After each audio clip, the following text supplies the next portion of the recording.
It's weather time, and Josh, you've been inundated with questions on Twitter about the rain.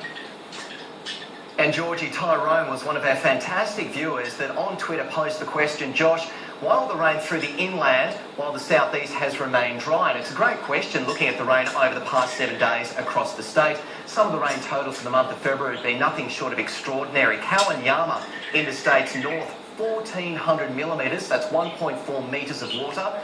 Barcorden in the central west, 250 metres. Now, as you go down to the southeast, areas like Tewantin have only picked up 19.6 millimetres so far this month. And to put that into context, the normal monthly average is 241 millimetres. What do you need for rainfall? Well, you need two main things for widespread rain and thunderstorms in southeast Queensland.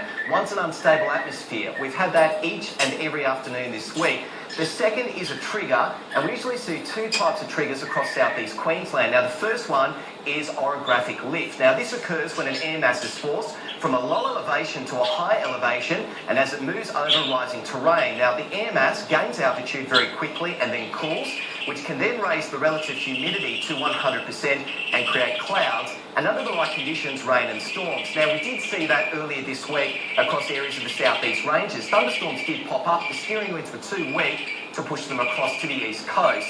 Now, the second trigger we see across southeast Queensland is usually an elongated area of low pressure. Now, that is called convective lift, and these do prompt showers and thunderstorms, but this trough has been lined through central areas all week, and finally, just this afternoon, it's pushed into southeast Queensland, and the result of that, a few showers and even a few thunderstorms popping up. So far, we've seen 7 millimetres into the rain gauges across areas like Archerfield.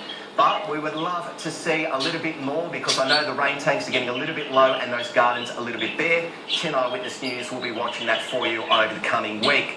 Let's take a look at the situation as it unfolds over the weekend. Now, a little friend here, our trough of low pressure, will start to contract back to the west over the weekend, and as it does so,